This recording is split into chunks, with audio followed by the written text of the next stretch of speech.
What's happening? My name is Blake Harris, and this is the Music City Mindset.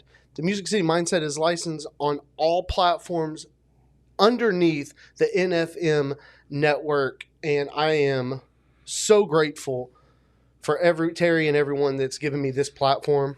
And it's my first time in front of a microphone in a little bit on my own platform, and I want to make sure that I'm using this platform not just to elevate myself and the people around me, but all of the listeners, and using this platform to the extent that I can use this in. And I got to thinking the other day, there's two main insecurities we have in life, whether you're in fitness or not, and that's going to be our bodies and our money. And any funeral that I've ever been to, and that's been a lot of them, no one's brought up body composition. No one brings up bank account. In those memorial moments, they talk about impact, which to me, your impact is measured truly by how you treat other people. This world that we live in today is quick to pile on and celebrating other people's downfall because they don't want to look within themselves. And that usually brings out the hypocrisy that is in our society, and that's not good. If you let hate that's in our world bring out the hate in you, there is no room for love.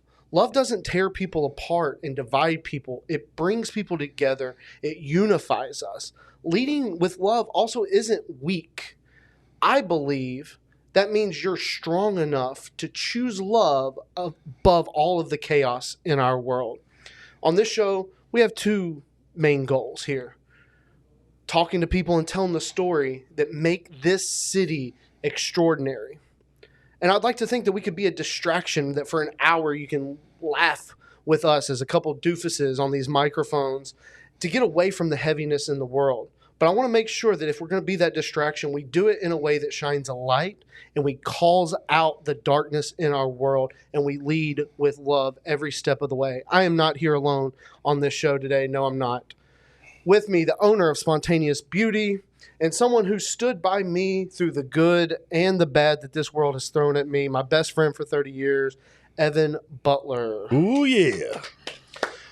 Evan, why is it, because I've been hearing a lot of the same rhetoric from the people that are closest to me, why is it that choosing to do the right thing is viewed as being the hard thing?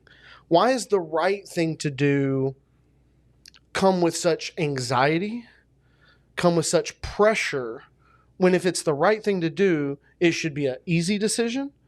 It should come with clarity and with confidence because it's the right thing to do. Our society has put such a pressure and almost a negative connotation to having to like put yourself first in those regards. I know some of the things you deal with, having kids and things like that. Like, why is the right thing so hard, and why do we feel bad when we choose it?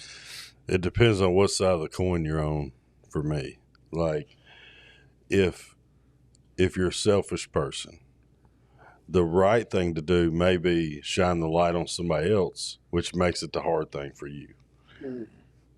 If you're a selfless person, you may need to make a decision that's the right one, but then you're selfless. So most of the time you're more worried about hurting somebody's feelings or how your family will feel or your friends or your community when you know what decision needs to be for you. So like either way you flip that coin, it's a hard decision, even though it's right. Cause like I said, it depends on where you're at in there, but either way it's the road less taken for a reason. I feel like I'm blessed to be able to say that there's people around me that are choosing the hard thing, which means they're choosing the right thing to do, but watching them battle with those decisions on how it affects other people, what that's going to mean for futures. And it just has left me kind of perplexed that why there's such a heavy weight that comes with doing the right thing. What I think we should do is we should ask our guest here on the couch today.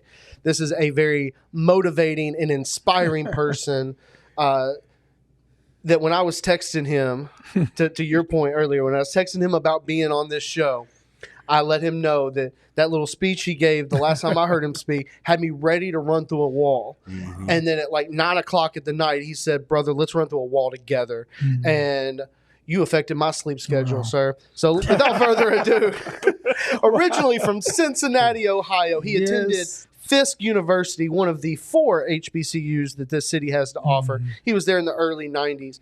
He is known for being able to continue his education and his internships by having to walk everywhere he went, not always having the best roof over his head and a home to go to, but he's the founder and CEO of the Transformation Life Center, the founder of the Steps of Success 5K, one of the most inspiring people that I've ever had the privilege of meeting. Welcome to the show, Demetrius Short. Well, guys, thank you. Thank you for having me.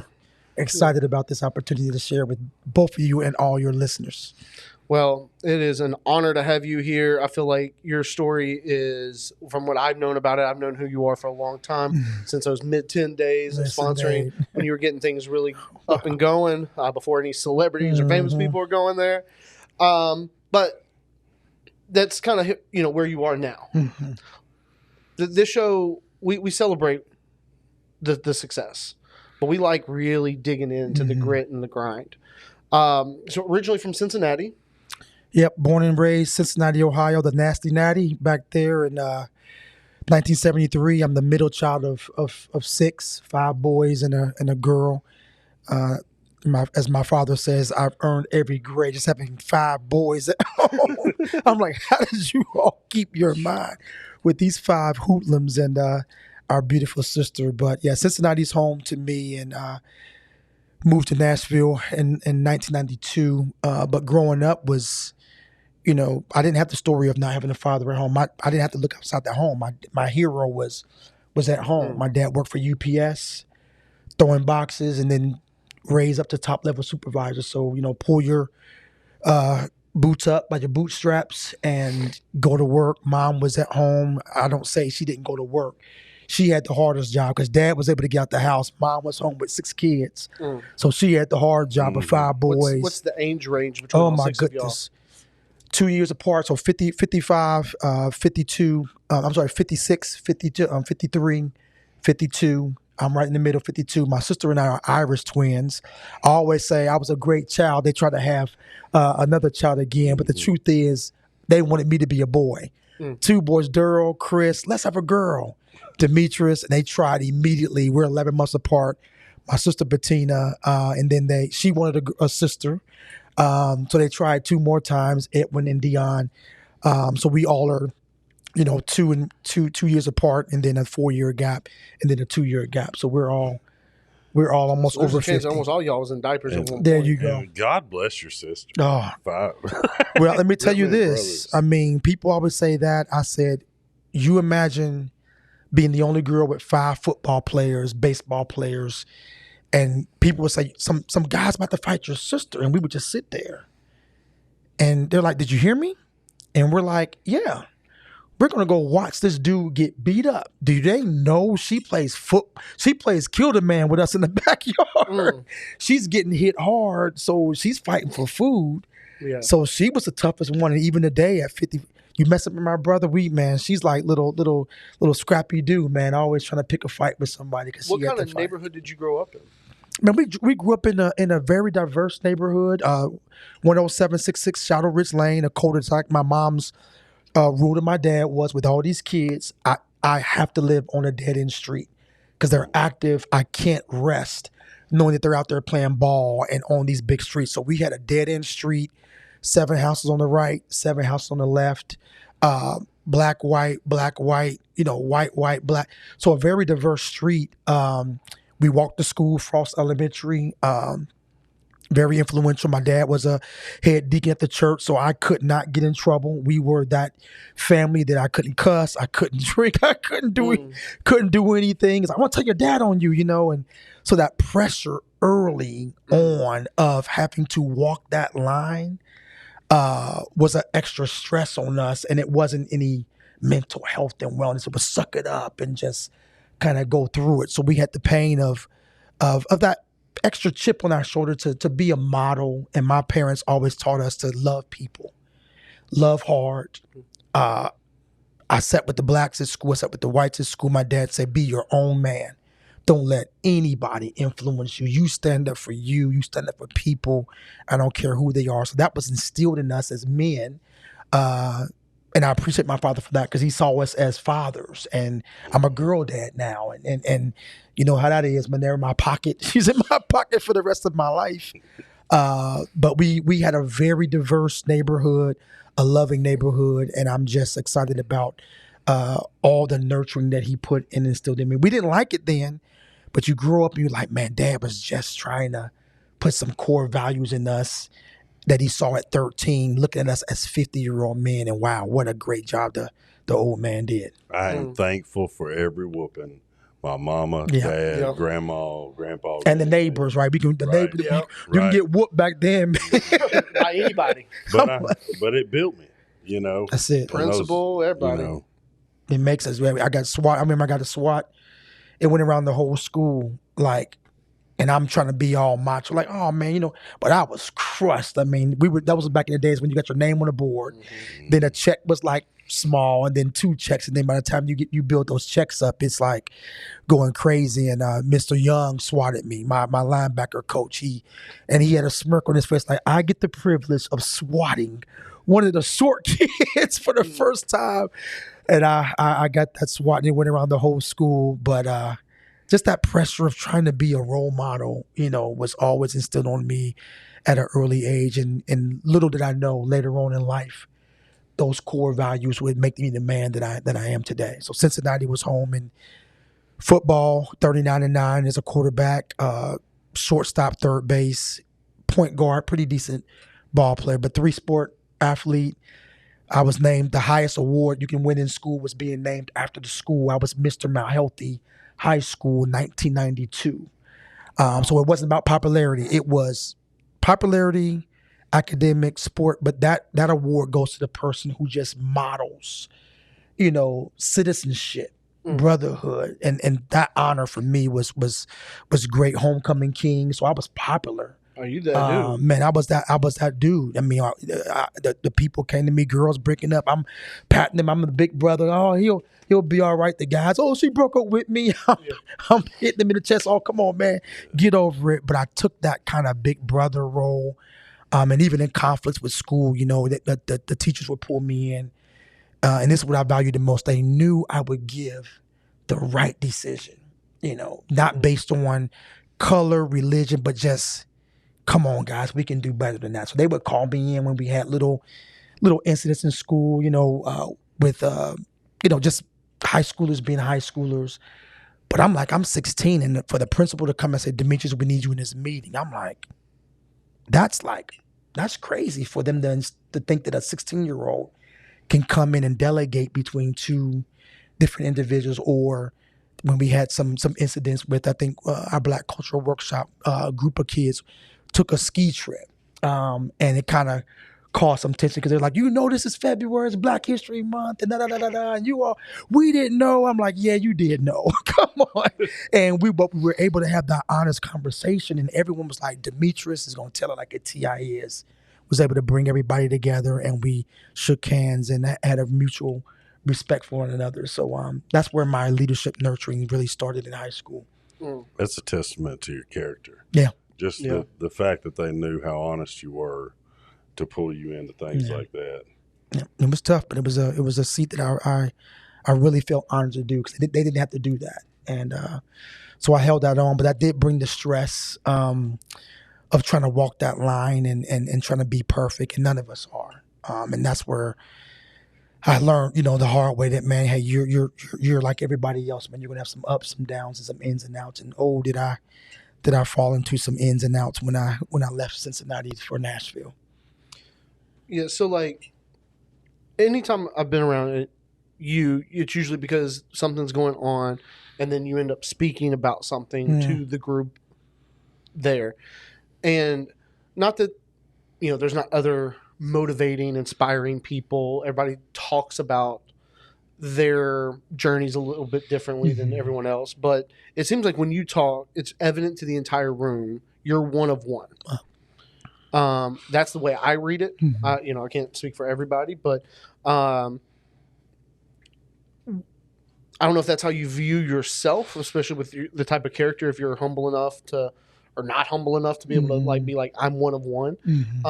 But do you think it was that meeting with like the high school, almost kind of being like an OG in the school, like how, it's almost like how I've heard people talk about how they were running the streets and running the neighborhood. You were kind of that dude, but like in the school system.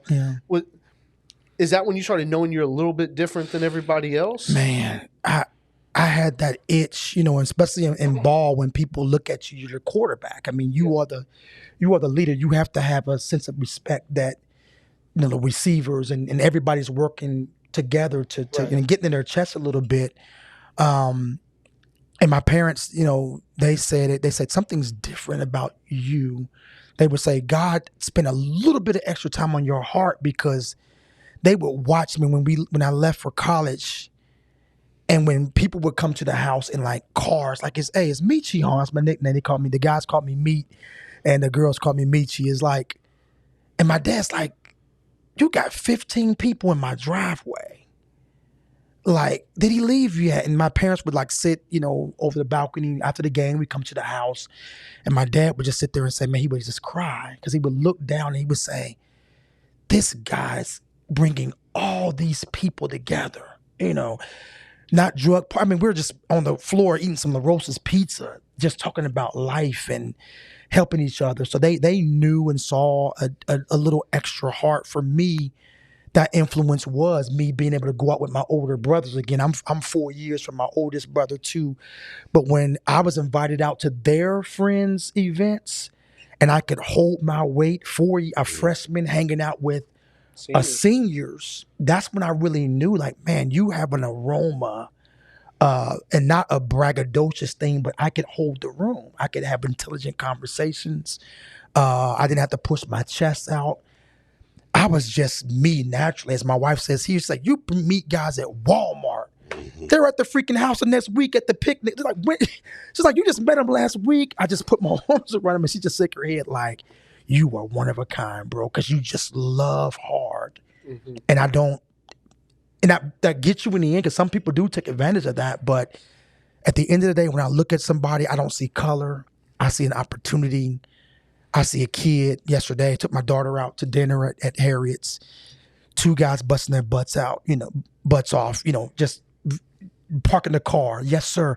And I'm looking at these guys, man, went in my pocket, just emptied out everything. They looked at me. I said, you don't have to do anything extra. We got to normalize just being kind to people.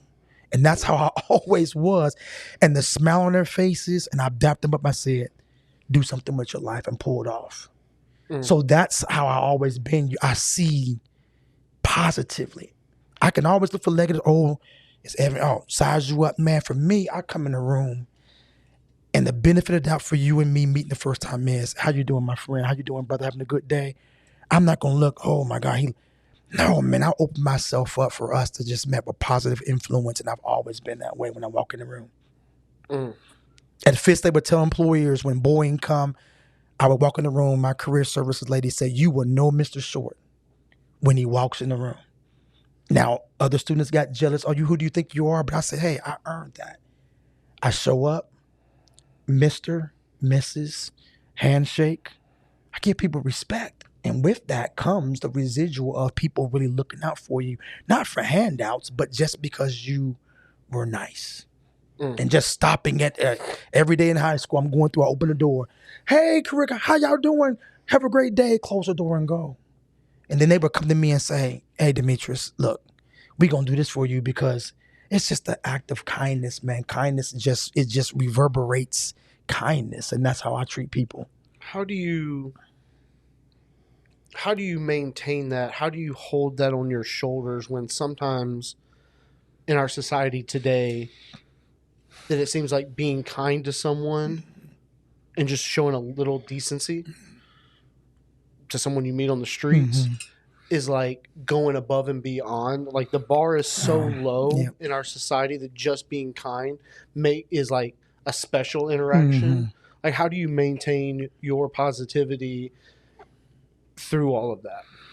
It's getting to the core of who you are. And I said, I want to be a good Demetrius, the version of me. I'm in computer science, right? I'm a 30-year software tester, and I'm the bottleneck. I have to catch the bugs before it gets out to the customer.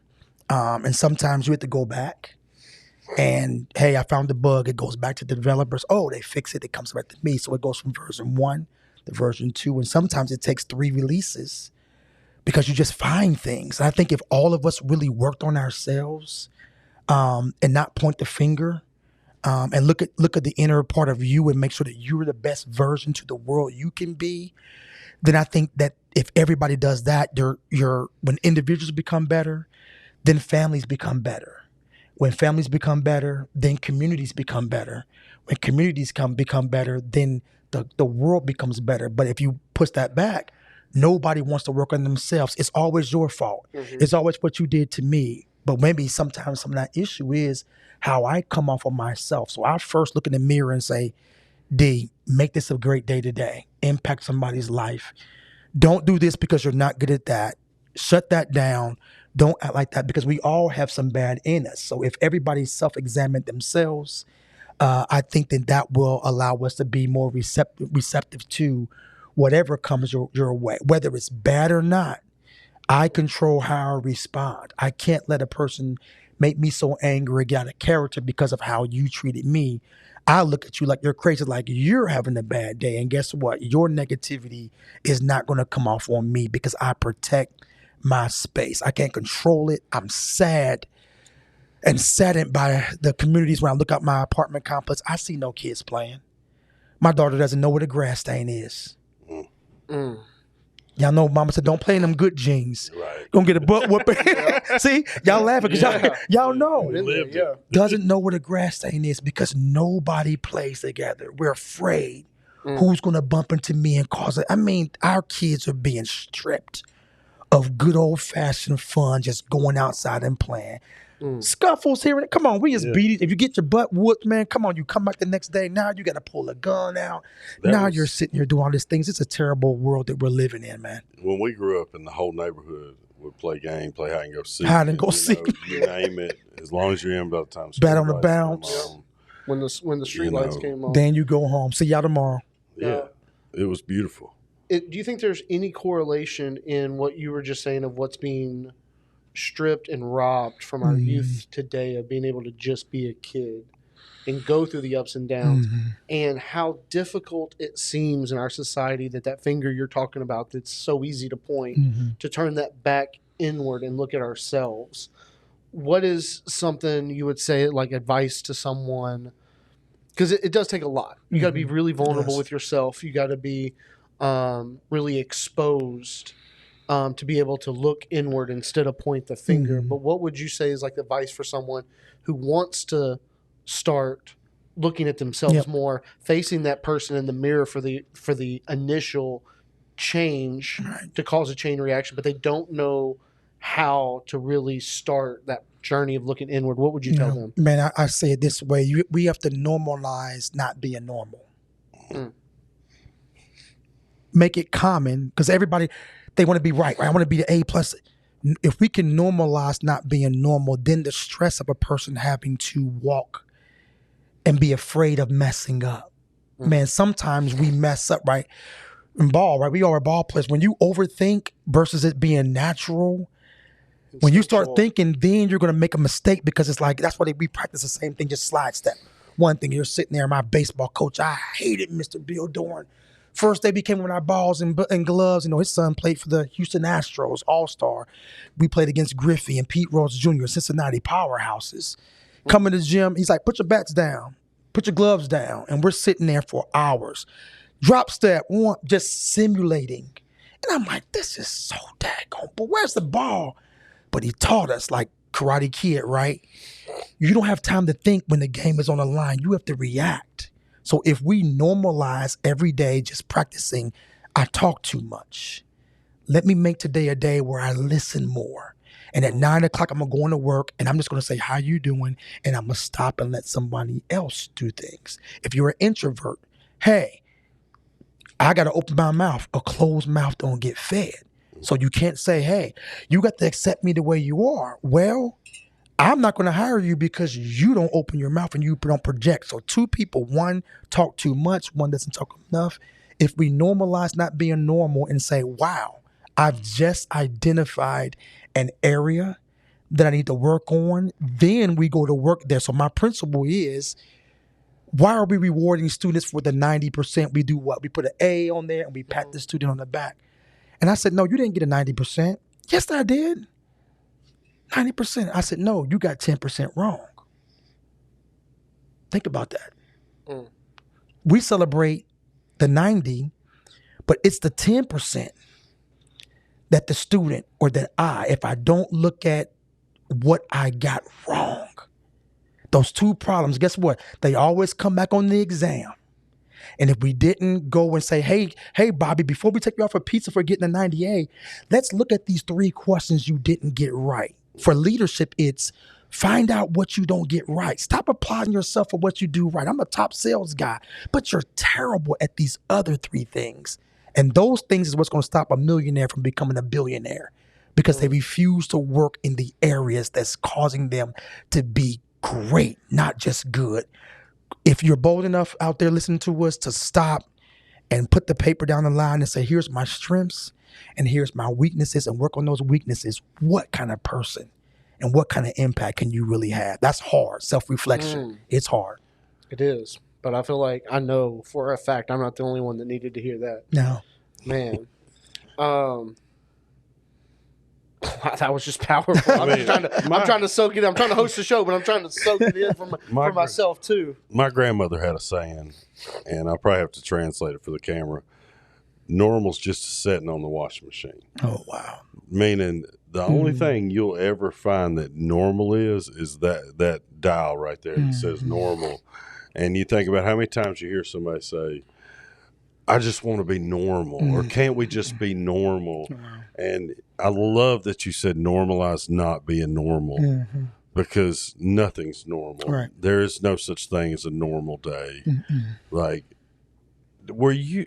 when you got this self-reflection, because it seems like you have like a deep self-reflection and intuition, was that since birth, or did that develop?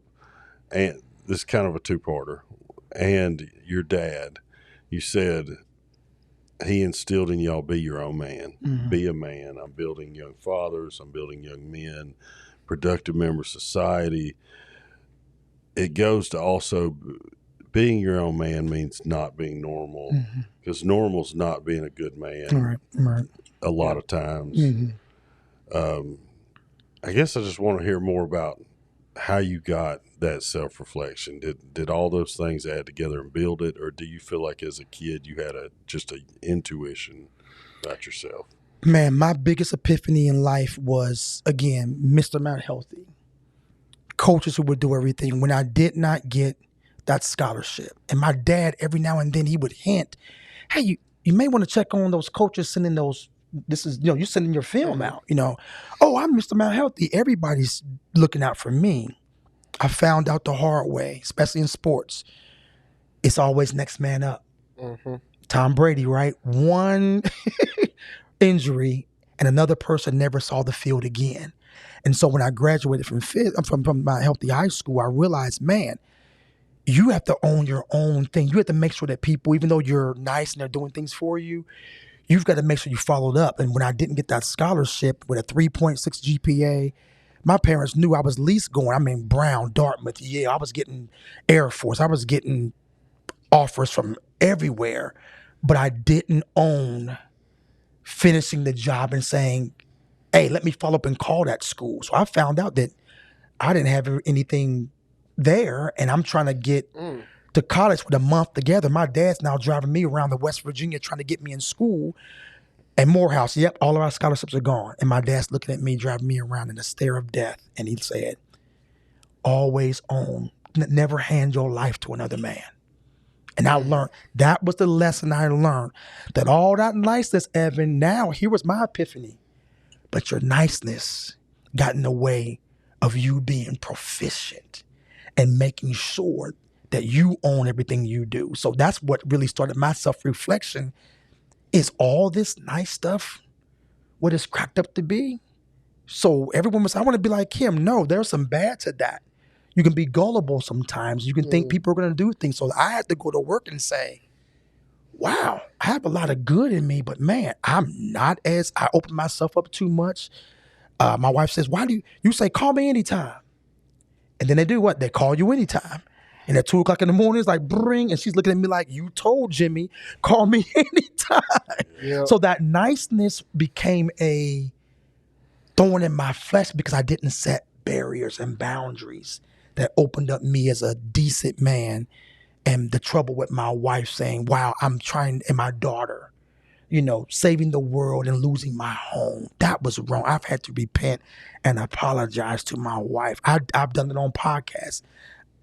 Demetrius, I said, I was wrong. Charity begins at home. And for me to save 100 boys down the street and lose my daughter, wrong. I'd stare my daughter in the face and say, Daddy, sorry for making you feel like you get the scraps when I come home tired. And she sees tired and she goes to her room because I don't want to mess with Daddy. That's wrong. No, dude, come home.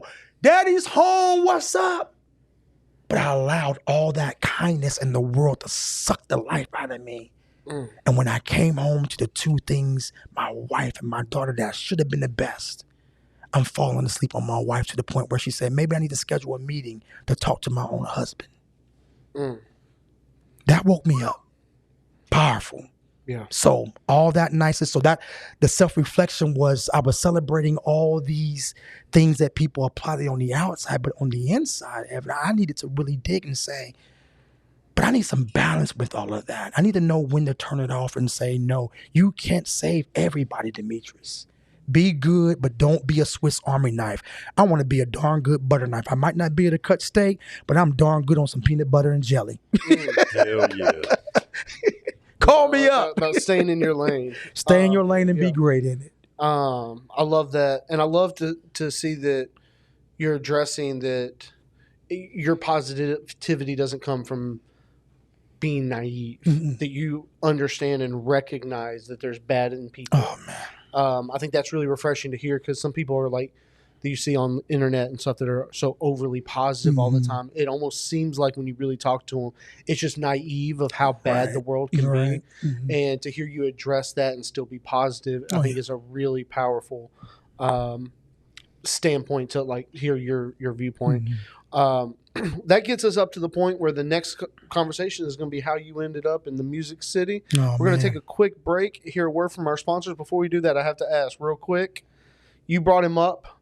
I don't know how often he'd get brought up on this podcast. How do you feel now that Pete Rose is eligible for the Hall of Fame? Man, to hit that ball as a baseball player batting .427 at Fisk MVP, I'm glad I hate that he didn't get a chance to see this. I mean, it's a lot of wrong in sports.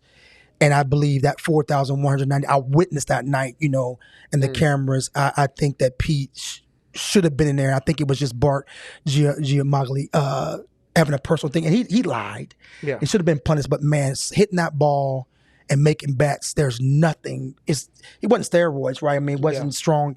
To hit that ball 4,192 times, I believe that alone, that skill set, is the hardest thing to do in the world. You can be 6'4", 250, or be Mookie Betts, a little guy. Hitting a 99-mile-an-hour ball, I think, is the hardest thing in sports to do. And I think he did it on the field and that should have been given privy, versus personal things. But, he's in there. Hate that he didn't get a chance to see it. It's an unfortunate thing for baseball and Pete. I think it'll be a good day for baseball as a whole when he finally gets into that Hall of Fame. Yep. But that's our first segment. We're going to take a quick break. We're going to hear a word from our sponsors, and we'll be right back here with Demetrius Short.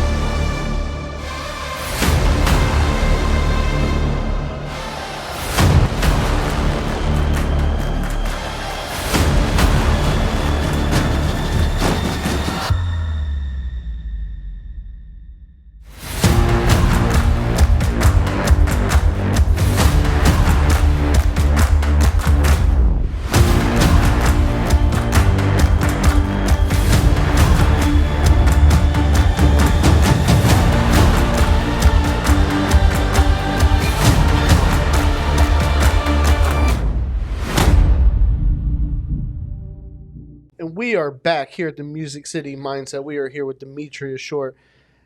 Now, at this point in your journey, in the first segment, we pretty much covered pretty much everything that makes you the motivating, inspiring person that sits on our couch right here in front of us.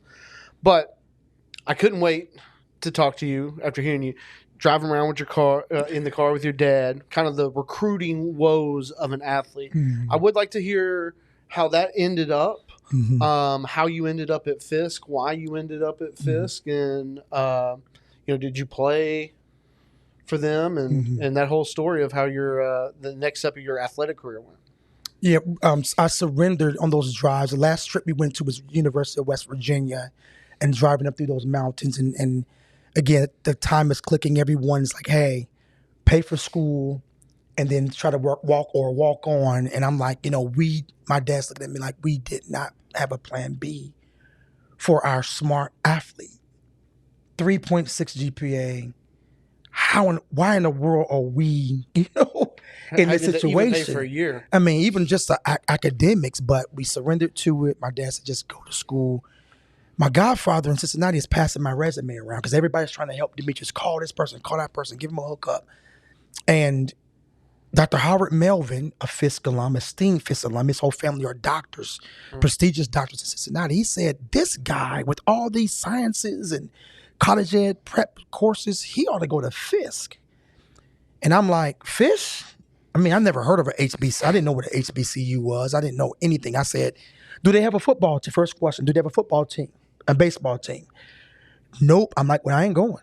I don't care. I'm not going, And I bring this up, the last game I played in high school, they had to drag me off the field. Literally, I'm running up and down the field, crying. The team was on the bus. They had to come and drag me. I got to the locker room. All the guys are signing my shirt. I'm bawling. Coaches called me into the office. And I said, Demetrius, what's going on? I said, I ain't going to play again. And I never did. Again, I'm 18. Oh, D, come on. You're going to play again.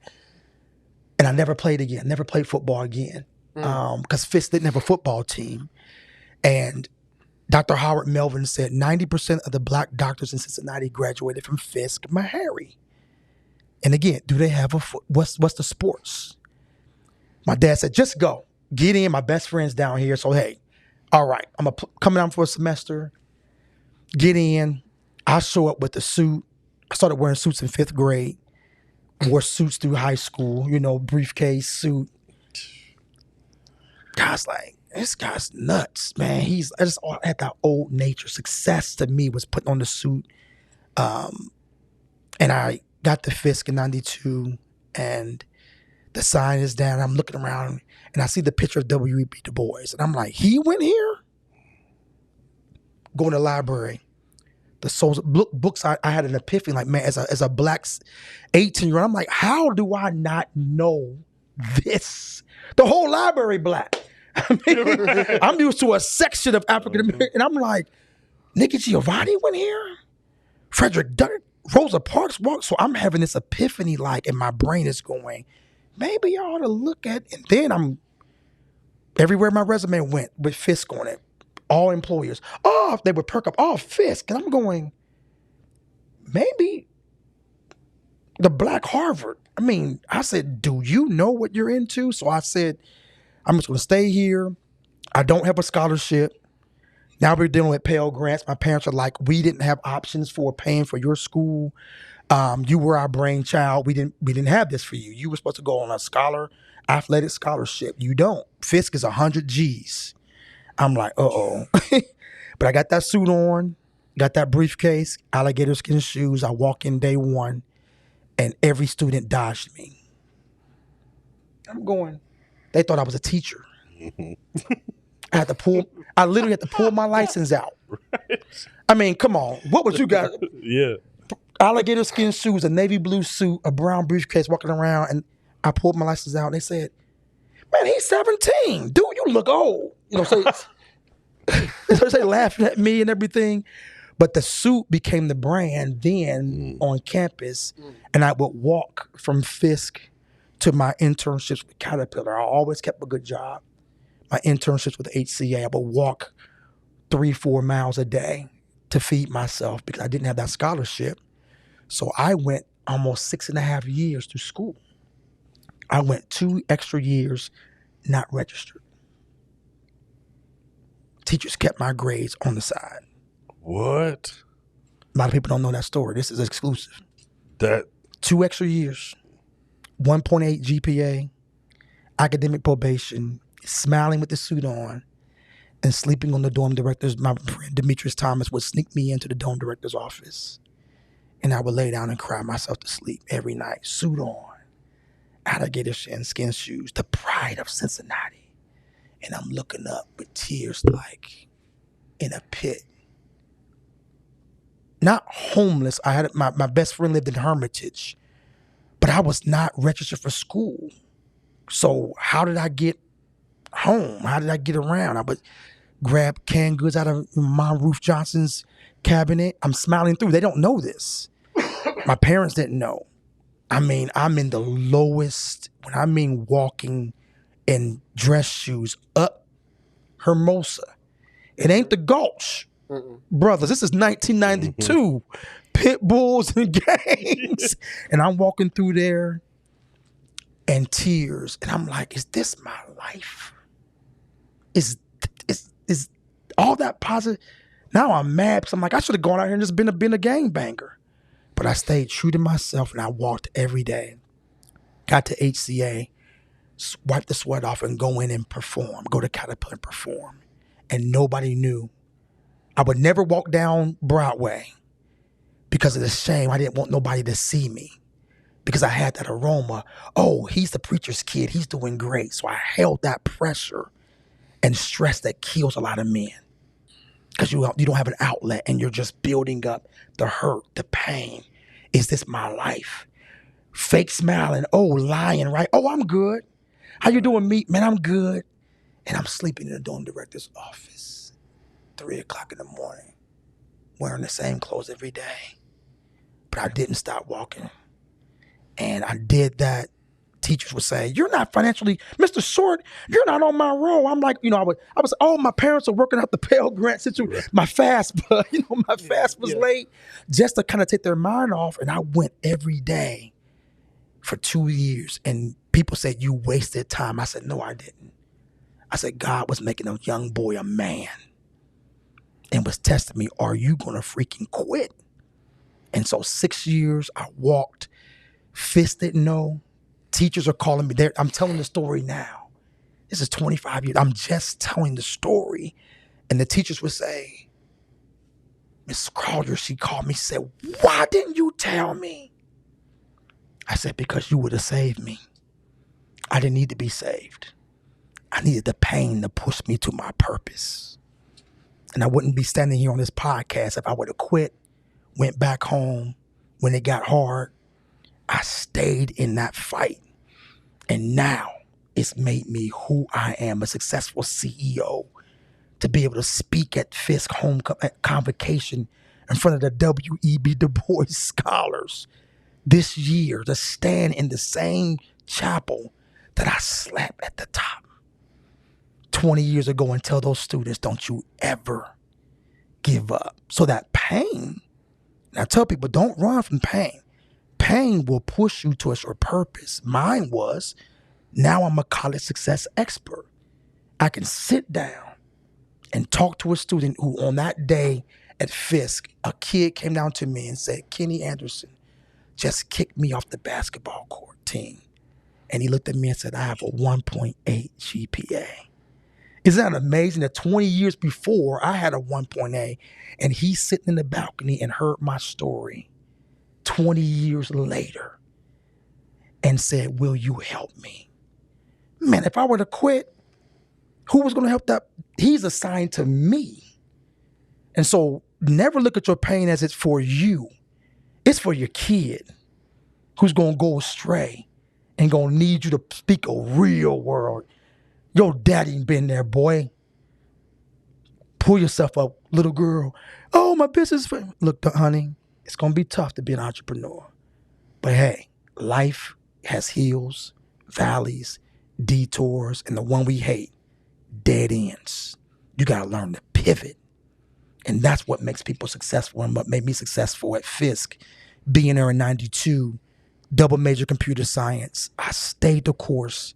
I overcame every obstacle. And I made this quote, obstacles are just speed bumps. They're just speed bumps. They're not meant to stop you.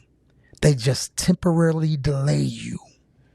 But I've never seen a car stop trying to go over a speed bump. It's just a temporary delay. And all of us need delays for self-reflection, for checkpoints. Because notice, where are speed bumps at? They're always in places of high traffic where you can cause the most fatalities. And if many of us don't face those things and have those stop points, and you're just rogue, man, I'm thankful for the testimony that I've had sometimes where it felt like God was stopping me. But it was a little temporary delay to make me reflect on what I'm doing. And so people say, would you change anything? I can't lie. I mean, yeah, I wanted to graduate in 4 years, but I wouldn't be married to my wife because that delay brought her back into my life. And now I have the most precious thing, my 21-year-old beautiful daughter. I couldn't change that, man. And so hang on in there. Know that God never wastes a pain. Your pain has purpose in your life, and it will pull out the things for you. So I say passion and pain come together, because what you're passionate about, truly passionate about, being hard won't stop you from doing what you really know in your body. This is a pilot, a janitor. Be the best darn janitor you can be. Lawnmower companies, not doctors, lawyers. Speaking to a kid that may hear this, man, be the best you. Not everybody's going to be a quarterback, man. Be a good manager. Be a good scout. Whatever you find yourself to do. So my struggle at Fisk was 92, 93, 94, 95. Man, I didn't graduate till 99. 7 years. I'm not ashamed about it. They say, 7 years senior? Yeah, that's me. But man, got my dream job with IBM when I graduated, making $72,000 a year. So the reward came through perseverance, and then I came back to Fisk in 1999. And I walked that same route, married, successful IT person. And that's when I decided to make the nonprofit, because when I walked that route, Evan, I'm reliving. I mean, if a movie was, I'm punching the air. Because now the ease of, I've made some success, I feel some success, but I'm reliving the nights I didn't have food. I'm reliving the nights that I had to sleep under the stairwell, waiting for a ride at 3 o'clock in the morning. I'm reliving all of that. And then it was when I was walking, I was like, why? I'm screaming like, why? And it was like every step you took was a step towards your success. And that's why I vowed, I'm going to run a 5K race in a suit and sneakers to commemorate my struggle and help one kid feel like they can make it. And 25 years later, I've helped thousands of kids. Look at the beauty of that perseverance. If I would have quit, or if I would have said we just celebrated the 15th annual Steps of Success 5K. And I've been running in the suit for 15 years to commemorate my struggle. When I get to that starting line, I look at those little kids, I say, man, Lafayette, North Nashville, kids in 5th grade who can't read, man, they're hopeless, man. I'm like, let them be inspired by seeing this man in this suit run 3.1 miles and not quit and come across that finish line. And that's where I am in life, that started the nonprofit. And being a 7-year senior at Fisk, that's where my story began. I mean, I'm hearing that you learn so much outside the classroom, much less your education, but like what you learn sleeping in that office and walking those walks is just as valuable as what you learned in the classroom. This always happens. We always have somebody that says something we need to hear. that, you know, I'm speechless. With the I didn't want to interrupt because all of that was Right. just Amazing. awesome. But within that, questions that I have. Once you got here, and especially knowing the area, like I know the area, was there a part of you that looked at TSU that had a football team? Yes. Okay. When I got to Fisk, I disconnected with the people. Yeah. And I'm on, their baseball field was grass. It was just a backboard with grass. And I'm out there doing calisthenics, shirt off. I'm ripped, right? I'm 185. I'm 18. And I'm running up and down the field doing these because remember, I'm just there for a semester, then I'm going to transfer. I looked at TSU and I said, man, but something held me there because I kept saying, man, and nothing against, I'm looking at the Harvard Business Review and Fisk is top 5. So I'm smart. I don't think, football was going to be it. Baseball, I was like, you know what? I went to a tryout with the Atlanta Braves in 96 at McGavick High School, but I had dislocated my shoulder. God was just breaking me down like, nope, you're not going to go that pathway. I would love to be making $40 million playing for the Braves right now. But he was like crippling me in everywhere I could to say it's not going to be sports. It's going to be something else. So I looked at TSU like, let me go walk on. But they say you don't choose Fisk. Fisk chooses you. It's hard to get in. And I sure do know it's hard to get out.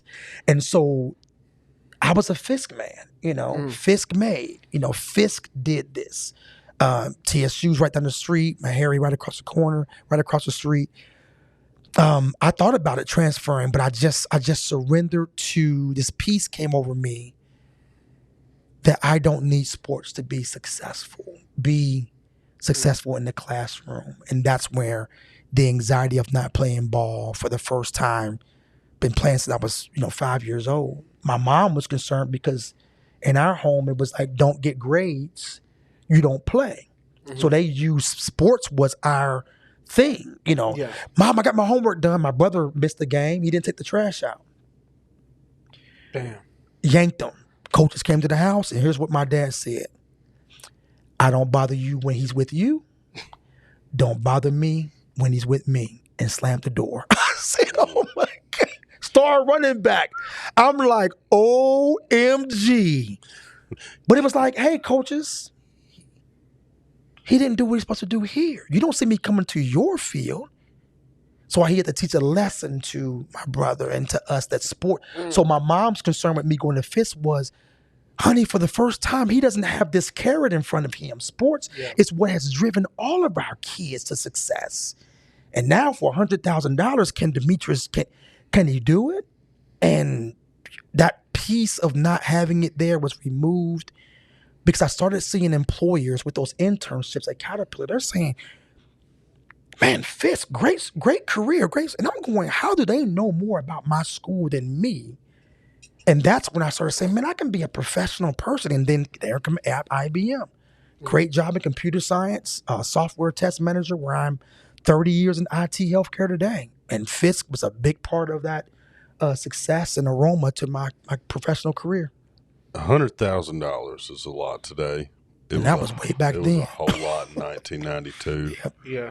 Everybody I've ever met that went to Fisk have been amazing people. I'm sure there's people that haven't, but I've never met a person that has not been amazing people. Yep. What was it like to be in school with everybody striving towards that same? Ooh, you talking about pressure. I mean, it separates high school, and I go back to high school now, and I'm an advocate for my senior year in high school should have been my most challenging. But I was taking home ec because I did all my electives. Get this, because you get to your senior year, you want to party, right? Oh, I'm taking home ec, right? I'm making cupcakes. And I'm in wood. They don't even do wood shop. I'm doing wood shop. I'm making, cars and getting the Fisk and seeing how challenging it was. I would have done it. I would say if I could click a button and make education better, I would challenge that ease. I would block a high school student from having that easy thing because when I got I failed calculus 3 times. I got to Dr. Papusic's class and said, man, where the pop quizzes at? Where the makeup? He said, Mr. Short, welcome to the real world. You have a midterm and a final. And I learned that I could not process months of data because in high school, it was Monday, Tuesday, Wednesday, Thursday, test Friday. So I taught myself how to memorize just enough to pass the test. And then on Saturday, you asked me a question after the game. I don't even know. Got the Fisk and got exposed. And how hard it wasn't to see Melba Moore's daughter. I mean, I went to school with so many amazing people. Smart, when I mean smart, intelligent people, man, the resume and the repertoire there was just amazing. And I struggled a little bit to keep up because it was like, I'm a 4.0 in high school. They're like, oh, I'm a 4.3. And I'm like, oh, let me keep my mouth shut. Like, and everybody is there. And the small classes, you can't have my friends at Ohio State. Like, man, I got 15,000 people in my class. Ohio State had, 80, 90,000 students? I had 10. I had teachers call my mom like, your son has missed. I'm like, there's aunties and uncles at Fisk. They say, Rosa Parks ain't died for you to miss class, Mr. Short. Miss Fielder, Mr. Short, you got to choose between baseball and computer science because you just failed my class again. So that advocacy for teachers who said small classrooms where you can't hide, you come in late with 15 people, man, you late. Ohio State, you just kind of roll in the back like.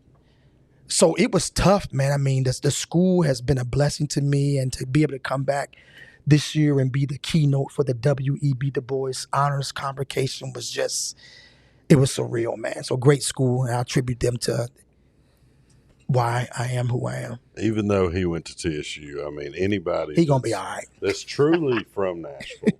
We're the Music City mindset. I've got Music City tattooed on me as he does. Anybody from the Music City has to have a soft spot for Fisk. Jubilee because we would not be the Music City without That's him. right.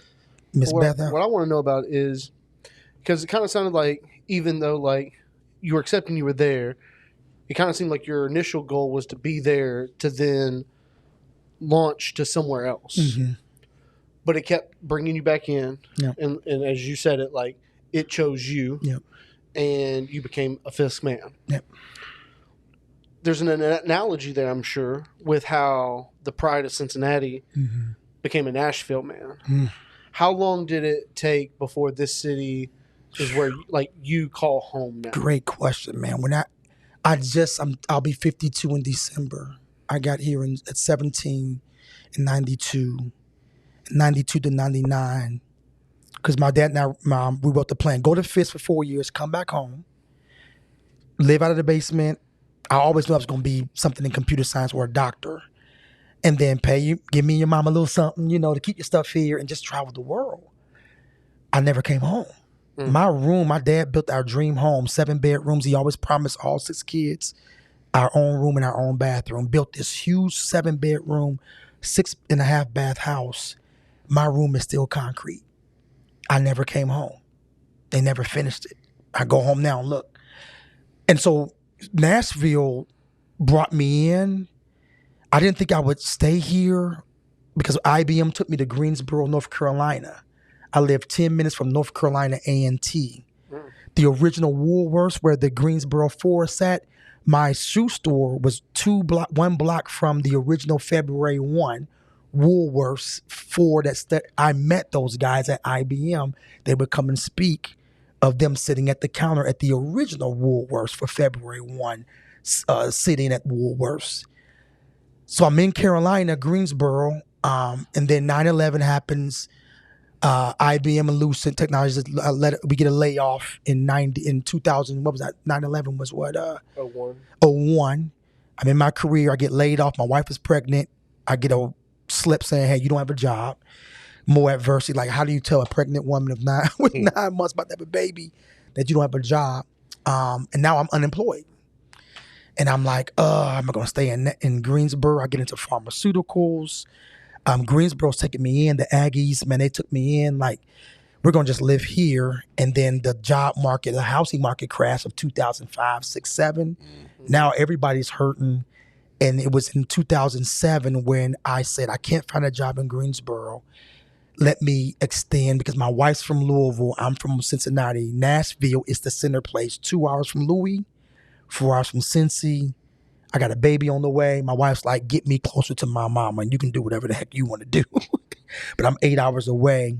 I started looking for jobs here. The state of Tennessee hired me on a contract, brought me back in 2008 for my second tour of duty here. And I've been here ever since. That contract rolled over to full time. I got to HCA for employment, Cigna, where I'm at now. Did some prison healthcare work in the prison center with healthcare. And so my 30 years now, I'm back here. I've lived more years of my life in Nashville. And Nashville has embraced me. I'm part of the Nashville Chamber. Just graduated Leadership Connect with Stephanie Coleman, the first female chamber president. I just flew with the mayor and 140 of the Nashville business leaders to Charlotte 2 months ago to shadow Charlotte for 3 days. So Nashville has really embraced me as family. And I'm sitting here because my wife and I were looking at our will and testament the other day and saying, she said, where do you want to be buried? So to your question, I'm stuck. I'm like, wait a minute, and I can't answer that right now because Nashville has been such a blessing to me. But Cincinnati is mad at me for this reason. They said, we birthed you. We spit out Demetrius Short, the pride of Cincinnati, and Nashville stole you. And now they're reaping the benefit of the Transformation Life Center, the race. The race just did 100,000. So I'm now working with Cheryl Long, the city manager, to hopefully bring some programs back to Cincinnati to share the homeboy who's now got a little bit of success. Again, I'm always open to learning. I've not made it. Don't ever quote me as saying Demetrius Short has made it. I'm always open to learn. Always be open to learn. So the better version, right? Mm-hmm. But I think Nashville is going to be home for me. To answer, I mean, I feel good here, but I do want programs. My wife failed third grade literacy. A teacher told her she'd never be a good student in third grade. And so I'm going to go and put a scholarship at that same school that woman tried to destroy my wife's emotions and trauma. I'm going to put the Vanessa C. Short Literacy Scholarship because she's about to get her PhD from Trevecca. And then I'm going home to my high school, going home to my city, and I'm going to share what Nashville benefits from with my hometown. And that way I have a Cincinnati homeboy, hometown hero kind of flow to be philanthropic, and Nashville would be home if y'all have me. Will you have me? Oh, we'll have you. Nashville's lucky to have you. We're lucky to have you here, but Nashville's even luckier to have you in the city. We love to be here, man. We're here. We love what we're doing here. So as we wrap up here, because I'm still trying to process everything, man. This has been incredible. But I can't let you get out of here without plugging Transformation Life Center, Steps of Success 5K. How can people follow along with you, your story, the programs that you're putting impact to? How can people get involved? Yeah, I'm proud to say this is my 15th year. I've been a nonprofit 25 years, 15 years as CEO of Transformation Life Center. Our mission is 3 words: ignite, inspire, and the biggest word in the world, transformation. To become. So ignite. How many times did it take for you to flick that match? It's not always the first time, but we say we ignite purpose. Sometimes a kid want to be Hulk Hogan one week, the next week he wants to be a police officer, right? Kids change. So we say be open to change. You may want to be a fireman one day. You may want to be this, may want that. So we ignite purpose. We try to find out what a child or a young professional wants to be earlier on in life.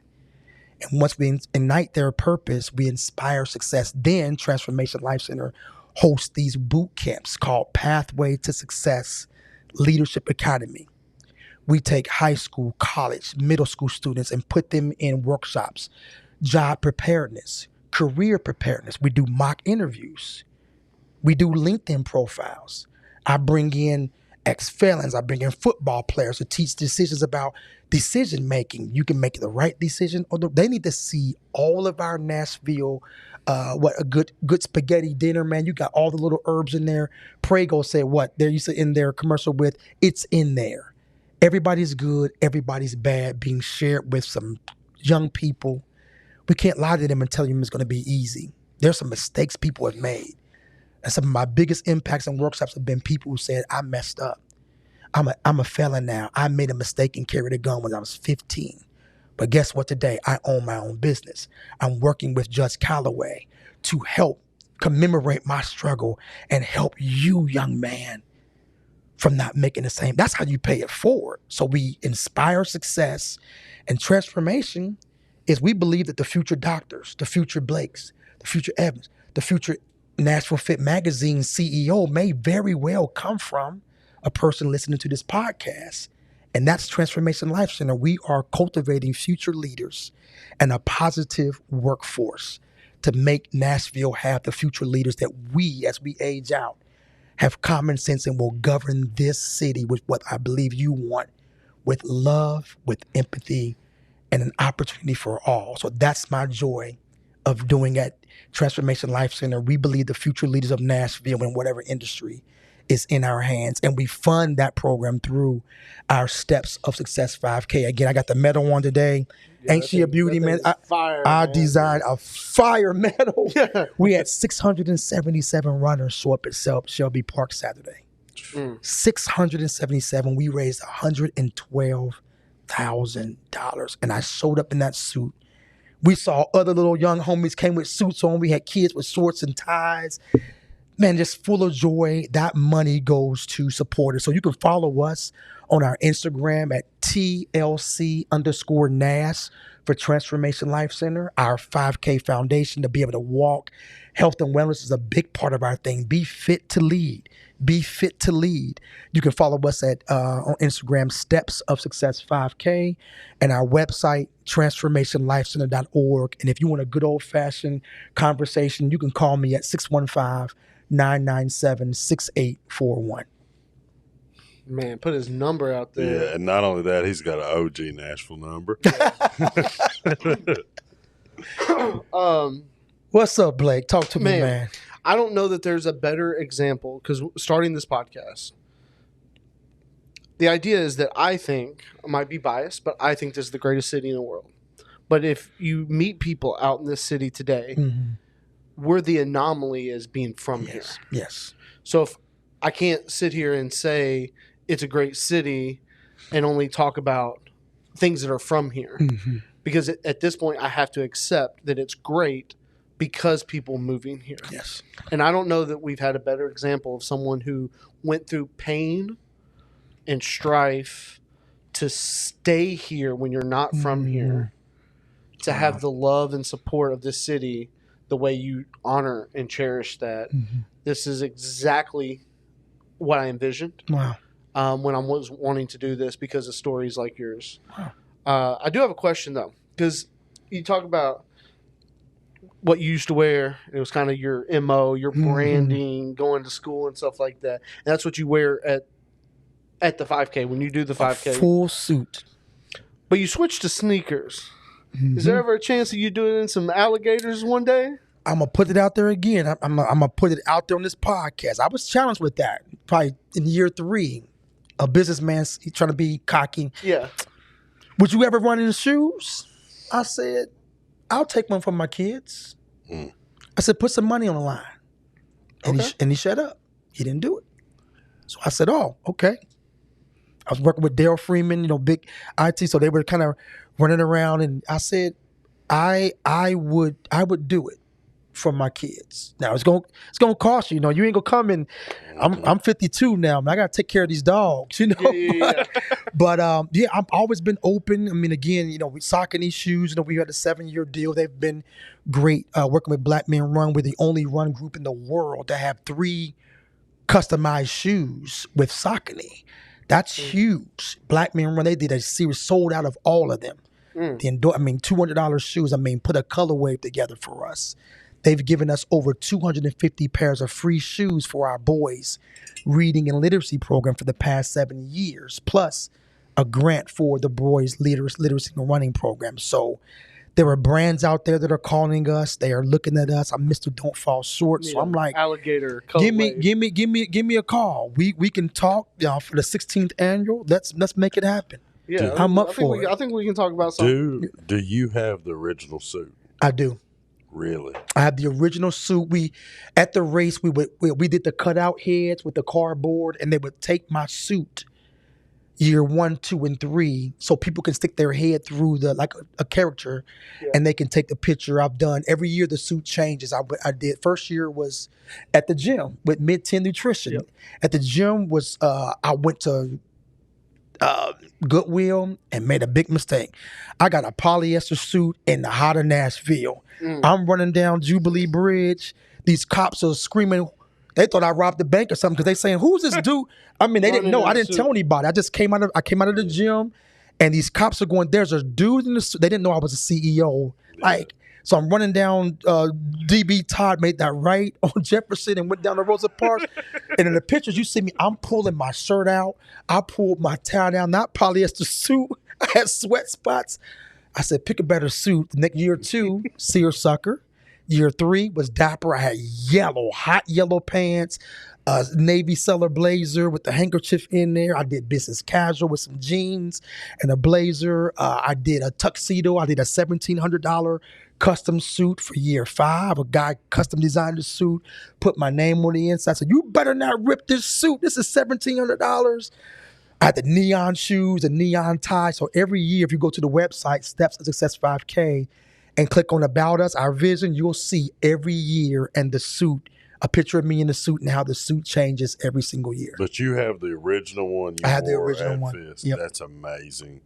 Fisk, you need to put that up. Yeah, frame that. Put that in November there. 10th, 2010. I still have it. Man, thank you so much for what you're doing for the city, building future leaders. I mean, we talk about all the time who's the next generation to come up, Right. and somebody putting positivity into that. I mean, God bless you, and God be with you in your program. Y'all need to look him up. This is amazing. Yeah, I feel like it's real easy to look at the future of our world, the youth, and easy to have your opinions on what's going to happen when they are leaders, but to actually be proactive and do something to impact that's going to be a positive transition when they're there. We'll definitely talk when these mics are off about getting involved next year and what kind of money I got to put down to see some alligators.